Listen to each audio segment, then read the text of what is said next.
Yun, good morning guys, no? Pupunta tayo ngayon sa LBC.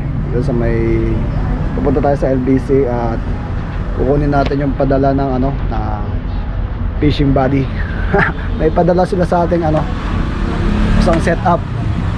Ngayon dumating kaya punta natin. Tara.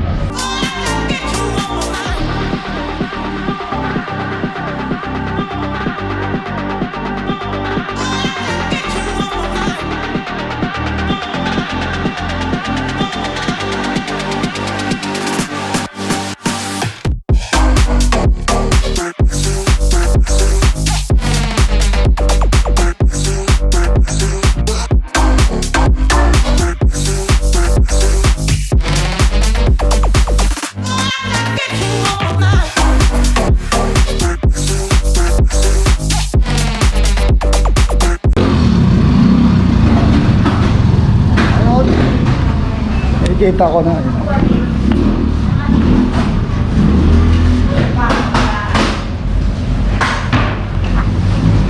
diba, nakikita ko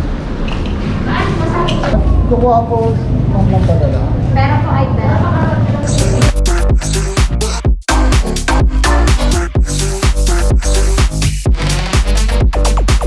ito na yun.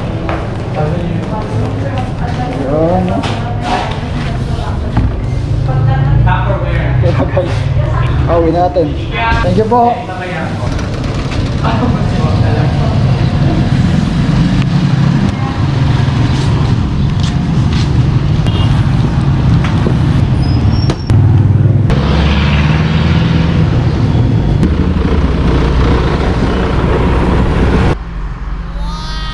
Yun, what's up guys? Kamusta kayo lahat? Ngayon, hindi lang tayo masaya, super excited pa. Meron tayong bubuksan. Yung pinick up natin sa LBC kanina, i-unbox na natin. Gusto ko i-unbox to kasama kayo. Saan nga ba galing yung ating package? Galing to, magpapasalamat na ako ngayon pa lang sa Fishing Body Trading. Yes, Good Catch Fishing Body dyan po sa Manila.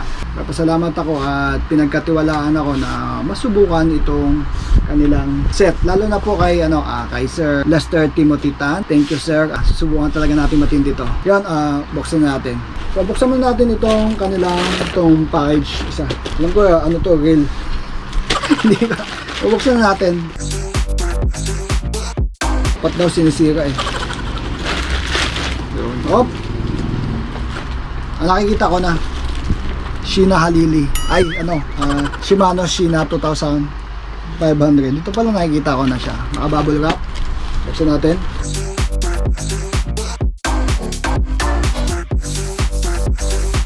Kailangan sinisira daw Yan.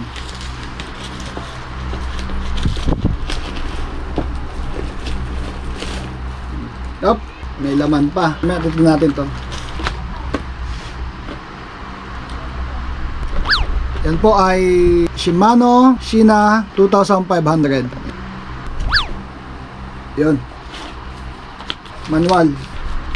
Ang tunay na lalaki daw hindi nagbabasa ng manual. So, wala. Yun. Ito isang sa pinaka-importante, importanteng mahalaga.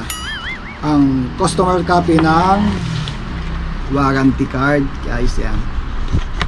Mahalaga po to pag bumibili kayo ng mga items, itatabi nyo po to. Kaya ang fishing body talagang maganda kasi sinasama nila itong warranty card. Kung may mangyari man, may habulin kayo. Lagyan natin, tago natin to. Kunin ko na. Ito ay isang Sheena Shimano 2500. Kapitan natin.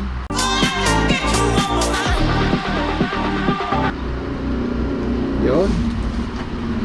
May kasama na siyang line. Okay, thank you so much At isang set na talaga siya. Gagamitin na lang. Wow. Ang pinakagusto ko sa mga Shimano products is talagang maingay. Once na may humila sa inyong sa inyong lure, ito yan Talagang yun yung kumbaga siya sabi nila binabayaran, yung ingay.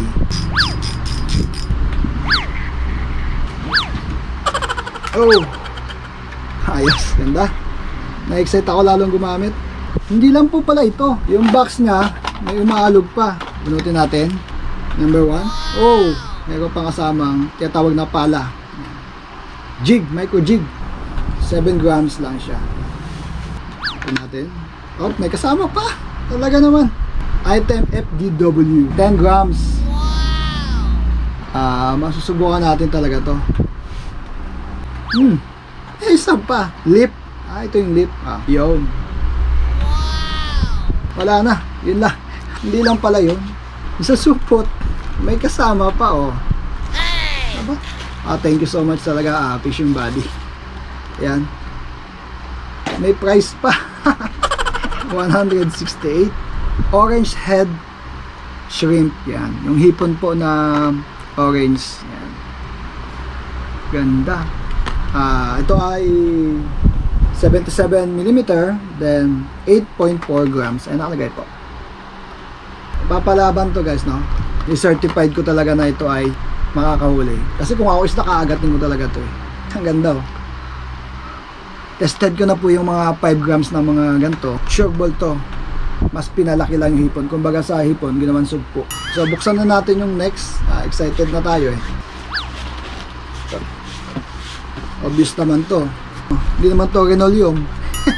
Ito ako mas na-excite, eh. Buksan natin.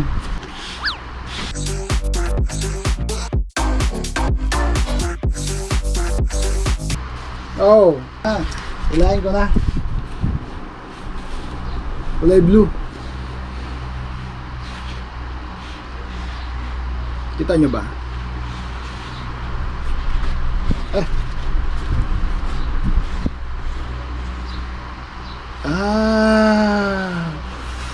Wow. Alagyanan pa lang, maganda na. Good catch Conquest 682. Ibig sabihin 6 feet 8 inches 2 section. Yun po, wag po kayo malilito doon, no? Nakalagay dito light. So light pala itong ating ang ating rod. Action niya is pass. Tingnan natin kung pass nga talaga. Ang lure capacity niya is 4 to 10 grams. Ang pinadala sa atin is 8.4 grams. Oh, pasok na pasok. Dahil nga sa light rod siya, 6 to 12 LB na ang capacity. Okay, buksan na natin. Huwag na natin patagalin. Wow, ganda ng ang lagayan. Yung ibang lagayan kasi na gagano, na tutupi. Ito may pagkaano siya. Tigas.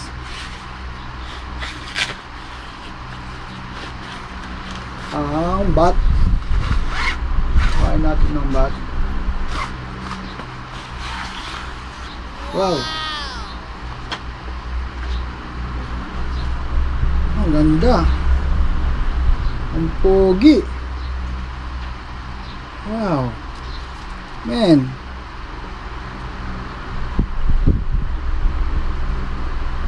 Ang pogi nyo. Saktong-sakto, yung favorite color ko is blue. Ayan. Blue ang kulay niya. Ayan. Blue. Then blue. Good catch. Ito pang design niya. Good catch Conquest. Product to ng Good catch. Masubukan natin. Ay, yung niya pala, reel set. Ang mga reel set nila is sa baba na ang higpitan. Yung iba kasi dito sa taas. Ang kanyang ring guide is Sea Guide. Proven and tested ko na yung Sea Guide. Maganda po to.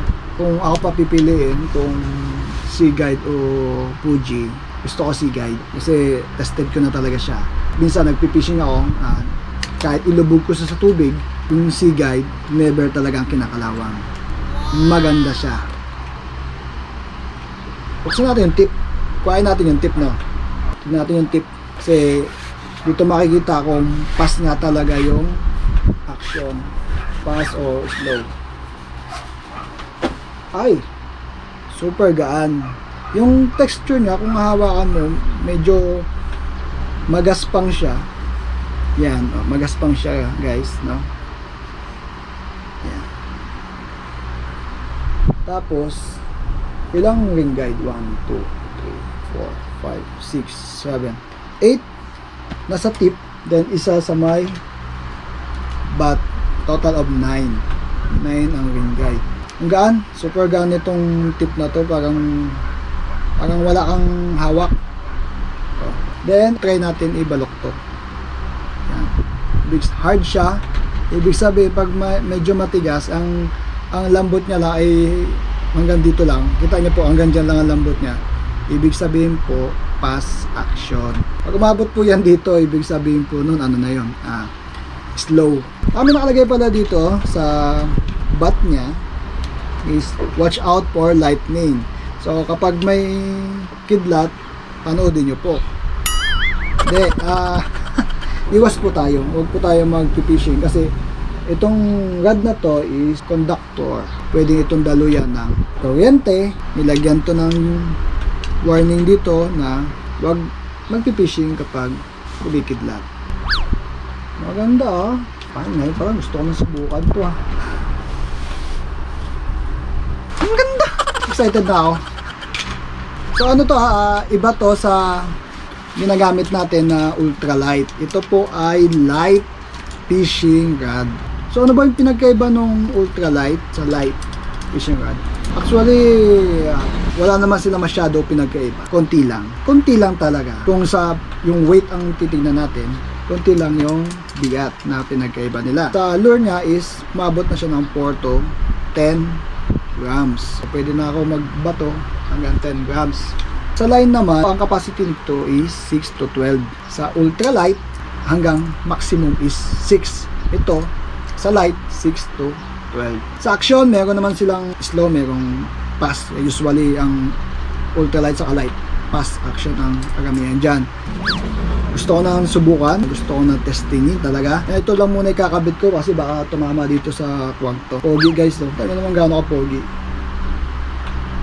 Ayan. Saka guys no, ang kagandahan pala, nakita niyo yung bat. May space siya. Kaya may ano ka dito, may power ka pa na makapag cast ng mas malakas. Ganda. Yung pogi niya dapat dito, ang tawag dito, hindi conquest Pagad ng mga pogi. Ganda man. Ayun, ngayon pa lang po, thank you so much Fishing Buddy. Salamat sa tiwala, sa mga subscriber natin po, sa mga viewers. Thank you so much sa inyong panonood. Next vlog po, panoodin nyo po at iano natin to, brutal test. Okay? So guys, hanggang sa muli, thank you so much sa inyong lahat. This is your Papa Vlog. Happy fishing. Bye-bye. Woo!